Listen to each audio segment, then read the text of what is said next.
ಎಲ್ರಿಗೂ ನಮಸ್ಕಾರ. ನಾನು Veena Ramesh. Welcome to my YouTube channel. ಹಾಗೆ ಇದು ಮುಂಬೈ ಪಾರ್ಟ್ 2 ವ್ಲಾಗ್ ಆಗಿರುತ್ತೆ. ಇವತ್ತು ಯಾವುದೆಲ್ಲ ಪ್ಲೇಸ್ಗೆ ಹೋದ್ವಿ, ಏನೆಲ್ಲ ನೋಡಿದ್ವಿ ಅನ್ನೋದ್ರ ಬಗ್ಗೆ ಈ ವ್ಲಾಗಲ್ಲಿ ಹಾಕಿದ್ದೀನಿ. ವಿಡಿಯೋ ಸ್ಕಿಪ್ ಮಾಡ್ದೇ ಎಂಡರ್ಗೂ ನೋಡಿ. ಹಾಗೆ ಹೊಸದಾಗಿ ಯಾರಾದರೂ ವಿಡಿಯೋ ನೋಡ್ತಾ ಇದ್ರೆ ಸಬ್ಸ್ಕ್ರೈಬ್ ಮಾಡ್ಕೊಳ್ಳಿ. ಹಾಗೆ ನಾವೆಲ್ಲರೂ ಮನೆಯಿಂದ ಹೊರಟಾಗ ಟೈಮ್ 10 ಗಂಟೆ ಆಗಿತ್ತು. ಸ್ವಲ್ಪ ಬೇಗ ಹೊರಡೋಣ ಅಂತ ಅಂದ್ಕೊಂಡ್ವಿ. ಮಕ್ಕಳನ್ನೆಲ್ಲ ರೆಡಿ ಮಾಡಿಸಿ ನಾವೆಲ್ಲ ಹೊರಟಿದ್ದು ಸ್ವಲ್ಪ ಲೇಟೇ ಆಗೋಗ್ಬಿಡ್ತು. ಸೊ ಹಾಗೆ ಫ್ಯಾಮಿಲಿ ಜೊತೆ ಟ್ರಿಪ್ ಬರಬೇಕಾದ್ರೆ ಅಷ್ಟೊಂದು ಬೋರಿಂಗ್ ಅಂತ ಅನಿಸೋದಿಲ್ಲ. ಜಾಲಿಯಾಗಿರುತ್ತೆ. ಮಕ್ಕಳ ಜೊತೆ ಮಾತಾಡಿಕೊಂಡು ಕಾಮಿಡಿಯಾಗಿ ಚೆನ್ನಾಗಿರುತ್ತೆ. ಟ್ರಿಪ್ ಹೆಂಗೆ ಮಾಡಿದ್ವಿ ಅನ್ನೋದೇ ಗೊತ್ತಾಗೋದಿಲ್ಲ, ಇಷ್ಟೊಂದೆಲ್ಲ ಹೆಂಗೆ ನೋಡಿದ್ವಿ ಅನ್ನೋದೇ ಗೊತ್ತಾಗೋದಿಲ್ಲ, ಟಯರ್ಡ್ ಇರೋದಿಲ್ಲ, ಜಾಲಿಯಾಗಿರುತ್ತೆ. ಹಾಗೆ ಇವತ್ತು ನಾವು ಬಂದಿದ್ದು ಫಸ್ಟ್ ಪ್ಲೇಸು ಮುಂಬೈಯಲ್ಲೇ ತುಂಬ ಫೇಮಸ್ ಆಗಿರುವ ಬಲಮುರಿ ಸಿದ್ಧಿವಿನಾಯಕ ಟೆಂಪಲಿಗೆ ಬಂದ್ವಿ. ಇಲ್ಲಿ ಸ್ವಲ್ಪ ಡಾರ್ಕ್ ರೆಡ್ ಕಲರ್ ಇದೆಯಲ್ಲ, ಮೇಲ್ಗಡೆ ಶೀಟ್ ಹಾಕಿದ್ರು, ಹಾಗಾಗಿ ಈ ರೀತಿ ಕಲರ್ ಕಾಣಿಸ್ತಾ ಇದೆ. ಸೊ ನಾವು ಇಲ್ಲಿಗೆ ಬಂದು ಸ್ಲಿಪ್ಪರ್ಸ್ ಎಲ್ಲ ಬಿಟ್ಟು ಆಮೇಲೆ ಅರ್ಚನೆ ಮಾಡಿಸೋಕೆ ಅಂತ ಹಣ್ಣು ಕಾಯಿ ಎಲ್ಲ ತಗೊಂಡು ದೇವಸ್ಥಾನದೊಳಗಡೆ ನಾವು ದೇವಸ್ಥಾನಗಳಲ್ಲಿ ಪೂಜೆ ಮಾಡಬೇಕಾದ್ರೆ ಎಡಮುರಿ ಗಣಪತಿಗೆ ನಾವು ಪೂಜೆ ಮಾಡೋದು, ಹೆಚ್ಚಾಗಿ ನೋಡೋದು ಕೂಡ ಎಡಮುರಿ ಗಣಪತಿನೇ. ಅಂದರೆ ಲೆಫ್ಟ್ ಸೈಡಲ್ಲಿ ಸೊಂಡ್ಲನ್ನು ಇಟ್ಕೊಂಡಿರುವಂತಹ ಗಣಪತಿ. ಬಲಮುರಿ ಗಣಪತಿ ಅಂದರೆ ಬಲಭಾಗದಲ್ಲಿ ಸೊಂಡ್ಲನ್ನು ಇಟ್ಕೊಂಡಿರುವಂತಹ. ಮುಂಬೈಯಲ್ಲಿ ತುಂಬ ಫೇಮಸ್ ಆಗಿರುವಂತಹ ಬಲಮುರಿ ಸಿದ್ಧಿ ವಿನಾಯಕನ ಟೆಂಪಲ್ ಇದು.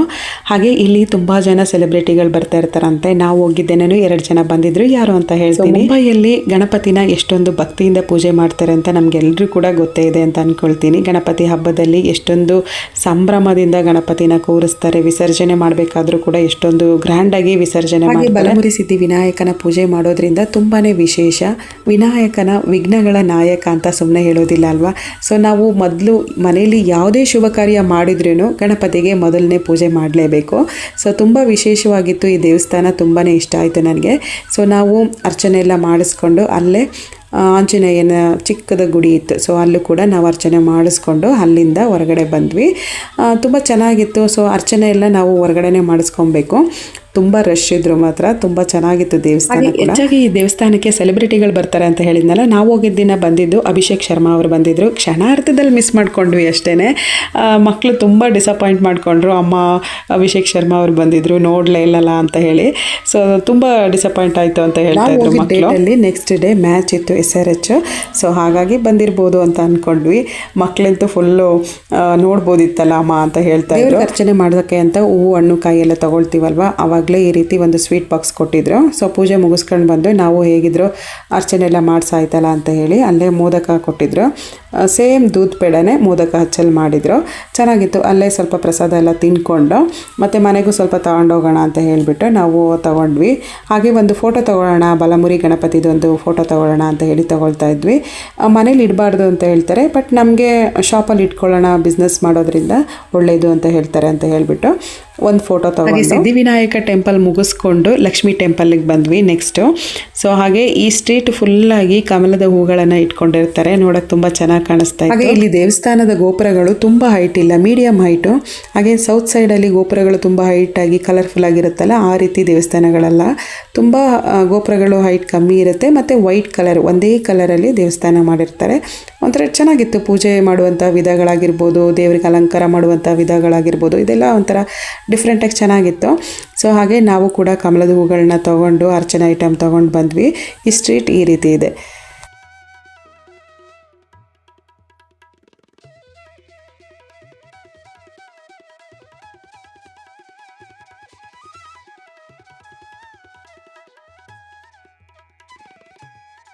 ಇದು ದೇವಸ್ಥಾನದ ಎಂಟ್ರೆನ್ಸು. ಸ್ಟೆಪ್ ಹತ್ಕೊಂಡು ಬಂದಮೇಲೆ ಚೆಕ್ ಮಾಡಿ ದೇವಸ್ಥಾನದ ಒಳಗಡೆ ಬಿಡ್ತಾರೆ. ಇಲ್ಲಿ ವಿಡಿಯೋ ಮಾಡಬೇಡಿ ಅಂತ ಹೇಳಿದರು. ಸೊ ನಾನು ಇಷ್ಟೇ ಕ್ಲಿಪ್ಪಿಂಗ್ ತೊಗೊಂಡಿದ್ದು. ಹಾಗೆ ದೇವರ ದರ್ಶನ ಎಲ್ಲ ಮಾಡಿಕೊಂಡು ಸ್ವಲ್ಪ ಹೊತ್ತು ಬಂದು ಕೂತ್ಕೊಂಡ್ವಿ. ಆವಾಗ ಮಾತ್ರ 1-2 ಕ್ಲಿಪ್ಪಿಂಗ್ ತೊಗೊಂಡಿದ್ದೀನಿ ಅಷ್ಟೇ. ದೇವರ ಅಲಂಕಾರ ತುಂಬ ಚೆನ್ನಾಗಿ ಮಾಡಿದರು. 3 ದೇವಿಗಳಿದೆ ಈ ದೇವಸ್ಥಾನದಲ್ಲಿ. ತುಂಬ ಚೆನ್ನಾಗಿತ್ತು. ಮತ್ತು ತುಂಬ ಕ್ಯೂ ಏನು ನಿಲ್ಲಿಲ್ಲ, ಬೇಗ ದರ್ಶನ ಆಯಿತು. ಸೊ ನಾವಿಲ್ಲಿ ಬಂದು ಕೂತ್ಕೊಂಡು ಲಕ್ಷ್ಮೀ ಶ್ಲೋಕ ಎಲ್ಲ ಹೇಳ್ಕೊಂಡು. ಈ ದೇವಸ್ಥಾನದ ಗೋಪುರ ಈ ರೀತಿ ಇದೆ. ನಾವು ತಣ್ಣಗೆ ಗಾಳಿ ಬೀಸ್ತಿದೆಯಲ್ಲ ಅಂತ ಸ್ವಲ್ಪ ಹೊತ್ತಲ್ಲೇ ಕೂತ್ಕೊಂಡಿದ್ವಿ. ಚೆನ್ನಾಗಿತ್ತು, ತಂಪು ಗಾಳಿ ಬೀಸ್ತಾ ಇತ್ತು. ಬಿಸಿಲು ತುಂಬ ಇದೆ ಮುಂಬೈಯಲ್ಲಿ, ತುಂಬ ಬಿಸಿಲಿತ್ತು. ಸೊ ಹಾಗೆ ನಾವು ಅದೇ ಸ್ಟ್ರೀಟಲ್ಲಿ ಕೃಷ್ಣನ್ ಟೆಂಪಲ್ ಇತ್ತು. ಸೊ ತುಂಬ ಚೆನ್ನಾಗಿ ಮೇಂಟೈನ್ ಮಾಡಿದರು, ನೀಟಾಗಿ ಕ್ಲೀನಾಗಿ ಮೇಂಟೈನ್ ಮಾಡಿದರು. ಟ್ರಸ್ಟ್ ಅಂತ ಅಂದ್ಕೊಳ್ತೀನಿ. ಸೊ ಚೆನ್ನಾಗಿತ್ತು, ನೋಡೋಕ್ಕೂ ತುಂಬ ಅಂದವಾಗಿ ಚೆನ್ನಾಗಿ ಕಾಣಿಸ್ತಾ ಇತ್ತು. ಸೊ ಅಲ್ಲಿಗೆ ಹೋಗಿ ನೋಡಿಕೊಂಡು ಸ್ವಲ್ಪ ತಲ್ಲಿ ಕೂಡ ಕೂತ್ಕೊಂಡು ಬಂದ್ವಿ. ಚೆನ್ನಾಗಿ ಅನ್ನಿಸ್ತು ನಮಗೂ ಕೂಡ ಈ ದೇವಸ್ಥಾನ ನೋಡಿ.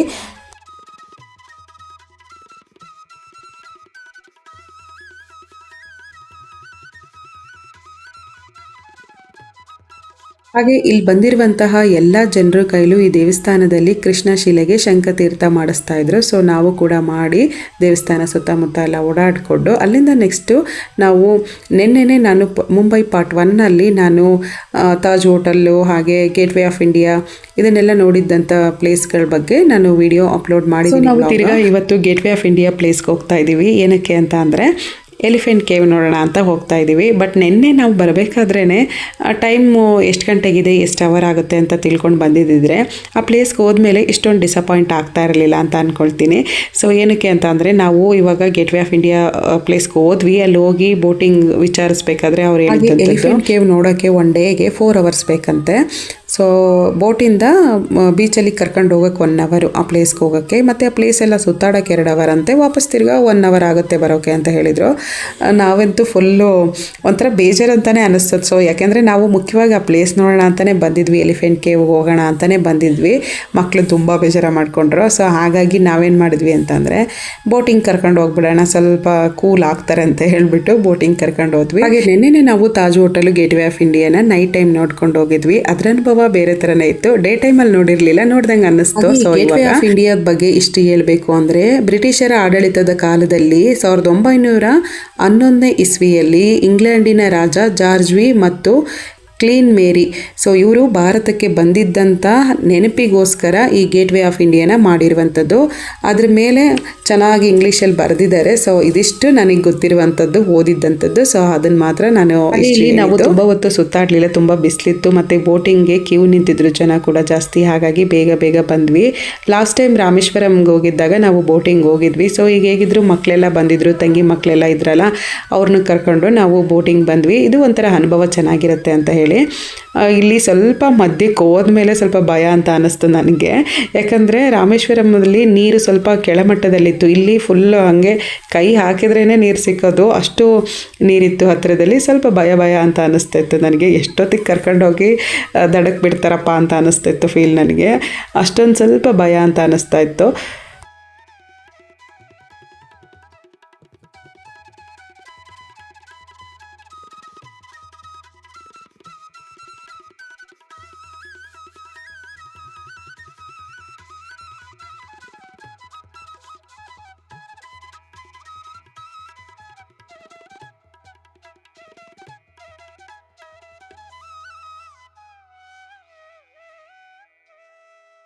ಮಕ್ಕಳಿಗೆ ಭಯ ಆಗ್ತಾ ಇಲ್ವಾ ಅಂತ ಕೇಳಿದರೆ ಫುಲ್ ಖುಷಿಲಿ ಜೋಶಲ್ಲಿ ಚೆನ್ನಾಗಿ ಎಂಜಾಯ್ ಮಾಡ್ತಾಯಿದ್ರು. ಆಪೋಸಿಟಾಗಿ ಬರ್ತಿರುವಂಥ ಬೋಟ್ಗೆಲ್ಲ ಹಾಯ್ ತೋರಿಸ್ಕೊಂಡು ಚೆನ್ನಾಗಿ ಖುಷಿಲಿ ಎಂಜಾಯ್ ಮಾಡಿದರು ಅವರು.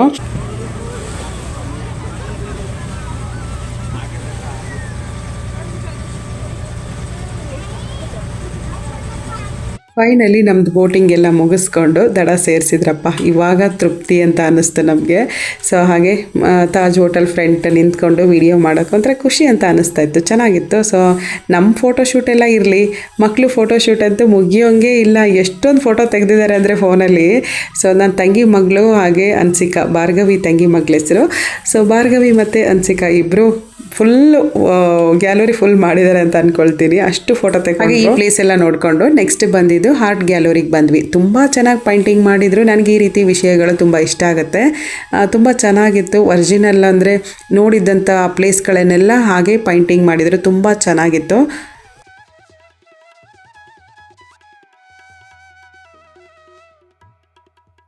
ಸೊ ಮಕ್ಕಳಿಗೆ ನಾವು ಫೋಟೋ ತೆಗೆಕೊಡ್ತೀವಿ ಬನ್ನಿ ಅಂತ ಏನು ಕರೆಯೋಂಗೆ ಏನಿಲ್ಲ. ಅವ್ರದ್ದೇ ಸೆಲ್ಫಿ, ಅವ್ರದ್ದೇ ಫೋಟೋ ವೀಡಿಯೋಸ್ ಎಲ್ಲ ಅವರೇ ನಮಗಿಂತ ಚೆನ್ನಾಗಿ ವೀಡಿಯೋನೂ ಮಾಡಿದರು, ಫೋಟೋನೂ ತೆಗೊಂಡಿದ್ರು.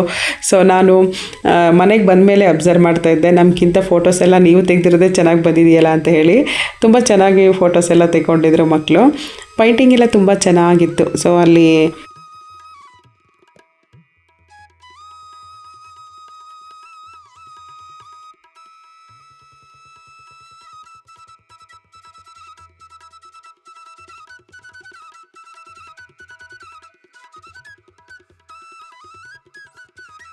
ಸೊ ನಾವು ಆರ್ಟ್ ಗ್ಯಾಲರಿ ಎಲ್ಲ ನೋಡಿಕೊಂಡು ನೆಕ್ಸ್ಟ್ ಬಂದಿದ್ದಂಥ ಪ್ಲೇಸು ಛತ್ರಪತಿ ಶಿವಾಜಿ ಮಹಾರಾಜ್ ವಸ್ತು ಸಂಗ್ರಹಾಲಯ ಮ್ಯೂಸಿಯಮಿಗೆ ಬಂದ್ವಿ.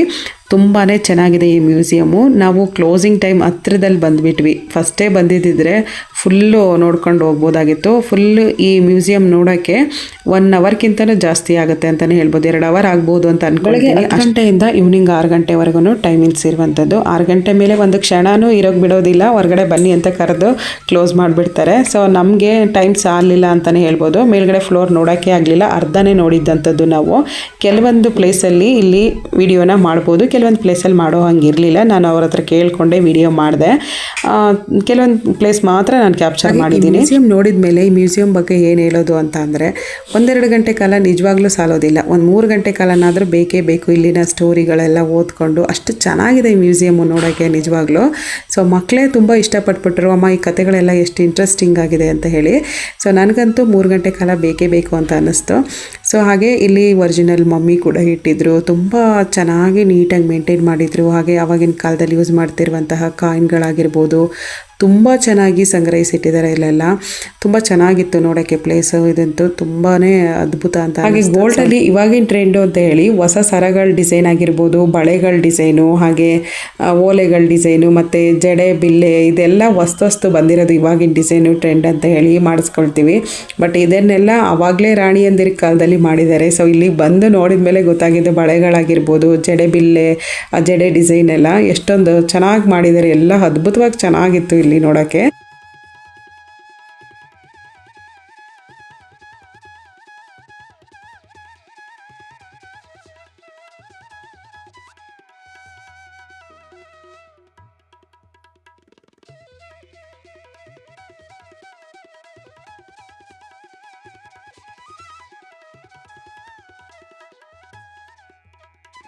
ಸೊ ನಾವು ಮೇಲ್ಗಡೆ ಫಸ್ಟ್ ಫ್ಲೋರ್ ಮುಗಿಸ್ಕೊಂಡು ಗ್ರೌಂಡ್ ಫ್ಲೋರಿಗೆ ಬಂದ್ವಿ. ಗ್ರೌಂಡ್ ಫ್ಲೋರಲ್ಲಿ ಫುಲ್ ಅನಿಮಲ್ಸ್ ಬಗ್ಗೆ, ಬರ್ಡ್ಸ್ಗಳ ಬಗ್ಗೆ ಇಟ್ಟಿರೋವಂಥದ್ದು. ಫುಲ್ ಎಲ್ಲ ಒರಿಜಿನಲ್ ಸ್ಕಿನ್ನಲ್ಲೇ ಮಾಡಿದ್ದಂಥದ್ದು. ದೊಡ್ಡ ದೊಡ್ಡ ಪ್ರಾಣಿಗಳ ಹತ್ರ ಬಂದಾಗ ಸ್ಮೆಲ್ ಗೊತ್ತಾಗ್ತಾ ಇತ್ತು ಅದು ಒರಿಜಿನಲ್ ಸ್ಕಿನ್ ಅಂತ ಹೇಳಿ. ಸೊ ಈ ರೀತಿ ತುಂಬ ಚೆನ್ನಾಗಿ ಮಾಡಿದ್ದಾರೆ, ತುಂಬ ನೀಟಾಗಿ ಮೇಂಟೈನ್ ಮಾಡಿದ್ದಾರೆ. ನಾವು ಇಷ್ಟನ್ನೇ ನೋಡೋಕ್ಕಾಗಿದ್ದು. ಇನ್ನೂ ಒಂದು ಫ್ಲೋರ್ ಮೇಲೆ ಹೋಗಿದ್ದಿದ್ರೆ ಚೆನ್ನಾಗಿ ನೋಡ್ಬೋದಿತ್ತೇನೋ, ಬಟ್ ನಾನು ಹೇಳಿದ್ನೆಲ್ಲ ಟೈಮ್ ಆಗಿ ಹೋಗ್ಬಿಟ್ವಿ ಅಂತ ಹೇಳಿ. ಸೊ ಹಾಗಾಗಿ ಇಷ್ಟೇ ನೋಡಿದ್ದಂಥದ್ದು. ಮತ್ತು ಟಿಕೆಟು ಒಬ್ಬರಿಗೆ 150 ಮೇಲೇನೋ ತೊಗೊಳ್ತಾರೆ ಅಂತ ಅನಿಸುತ್ತೆ. ಹೌದು, ಅಡಲ್ಟ್ 150 ತೊಗೊಳ್ತಾರೆ. ಚೆನ್ನಾಗಿತ್ತು ಒಂಥರ ಇದೆಲ್ಲ ಪ್ಲೇಸ್ ನೋಡೋಕ್ಕೆ ತುಂಬಾ ಅದ್ಭುತವಾಗಿ ಚೆನ್ನಾಗಿ. ಕೆಲವೊಂದು ಪಕ್ಷಿಗಳಂತೂ ಇವಾಗ ತುಂಬ ರೇರ್ ಆಗೋಗ್ಬಿಟ್ಟಿದೆ, ನೋಡೋಕ್ಕೆ ಸಿಗೋದಿಲ್ಲ. ಮುಂಚೆ ಎಲ್ಲ ಗಿಳಿಗಳು ನೋಡೋಕ್ಕೆ ತುಂಬ ಸುಂದರವಾಗಿ ಕಾಣ್ತಾ ಇತ್ತು. ಇವಾಗೆಲ್ಲ ಗಿಳಿಗಳು ನೋಡೋದೇ ಕಮ್ಮಿ ಆಗೋಗ್ಬಿಟ್ಟಿದೆ.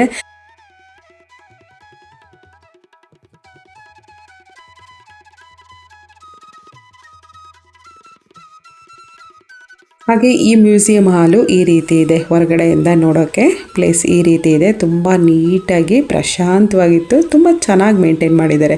ನನಗಂತೂ ತುಂಬ ಇಷ್ಟ ಆಯಿತು. ಮುಂಬೈಲಿ ಪ್ಲೇಸು ತುಂಬ ಚೆನ್ನಾಗಿದೆ ನೋಡೋಕ್ಕೆ.